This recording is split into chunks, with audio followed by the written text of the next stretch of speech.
Hi everyone, I wanted to show you an introduction basically to our assignment for this week. So this is a timeline for you. So first today you're going to watch the video here and then complete the Google form. On Wednesday, you will have time to complete steps 1 through 8 and complete a Google form. And then on Thursday will be your time to create a voice recording, Screencastify, or a Flipgrid video reading your poem and explaining how your poem, including the image that you've chosen, demonstrates the theme that you have picked.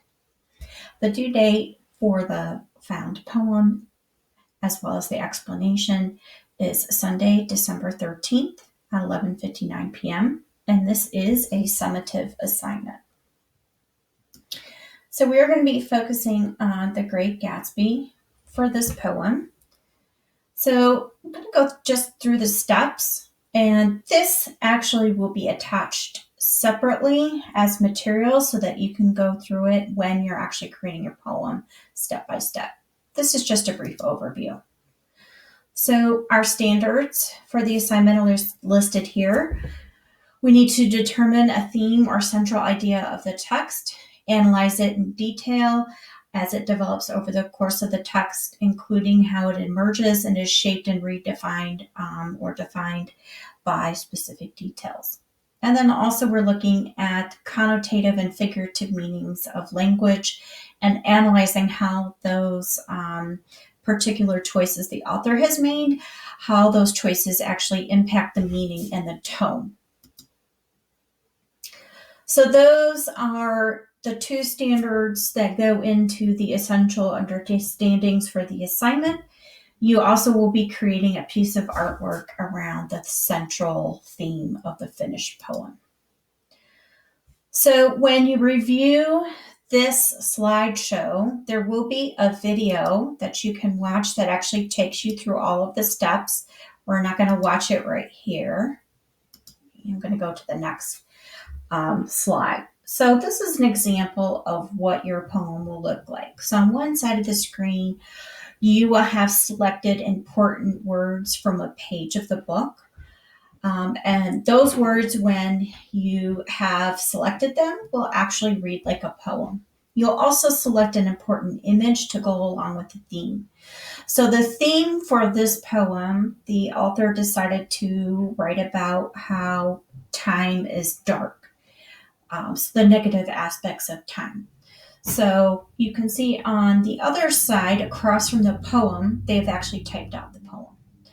Dark, and nothing very much occurred, but when it flashed, another moment went out again like a tunnel, very deep. Time was too dark. So step 1 will be to choose a page from the novel, a page that you feel has a lot of good words on it that you think you could use to actually illustrate your theme. And what you're going to do is upload that particular page into a presentation. And then you will be changing the proportions of your slide so that it actually fits the page that you've picked. Once you do that, you'll want to obviously type out the poem on the other side of your slide.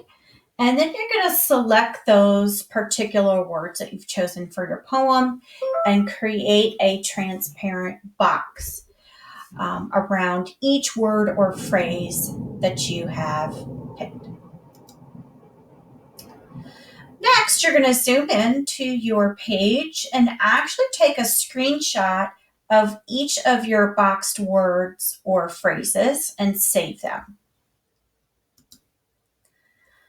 On step 5, then what you'll do is duplicate your page, and then on that duplicated page, you'll reset your background. And this will eliminate your book page, but will actually leave you with the boxes that you created. And once you have those boxes, you will actually change them to a gray color. And then when you're done, you'll end up with something that looks like this.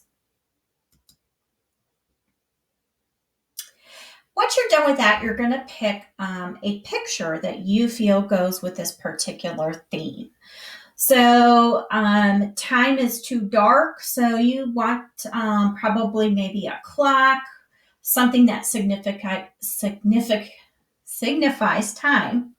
So you'll go to image and insert, or actually insert and pick image and then search the web. And you'll look for images that you feel reflects your theme.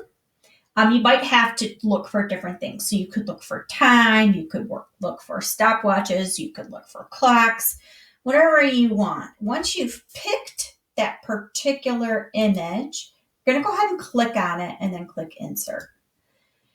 And then what you'll have to do is kind of shift it around so that it fits your poem. Make sure you don't stretch it a lot. If you do that, it will look awful. Then you'll crop your photo to actually fit the size of your page, and then send your photo to the back of the page. And then now you'll have your boxes on top of those images. All right, and then what you're going to do is take those screenshots of all of the words that you picked and actually put them into each correct box. So you'll see and, they took the picture of the word and they put that into their poem in the correct space. Same thing with the word nothing, phrase very much. And you're done with your actual design. Here are some student examples. These students actually created their poem on paper and took a photo of it. If you wanted to do it that way, instead of actually creating it in the slides, you definitely could do that if you're somebody who's creative. So this poem was about rage. I have another one called Wicked. Mercy, fear, life. And this is the rubric that I will use when analyzing your poem. After you're done with your poem, you will actually create something in which you explain your poem and read your poem. So in terms of the analysis of the poem when I'm grading it, I will look at these 5 different categories. Do you use effective words and phrases that go beyond the obvious? Are you presenting your poem in a logical sequence? Does it maintain a consistent tone and have a point of view? Does the central theme identified, does the identified central theme actually match the illustration or the picture? And is the picture detailed? Does it effectively communicate the theme of the poem? Okay, and that is the explanation of found poetry, as well as the steps that you will go through. And again, this basically the slides with the directions will be included separately in Google Classroom.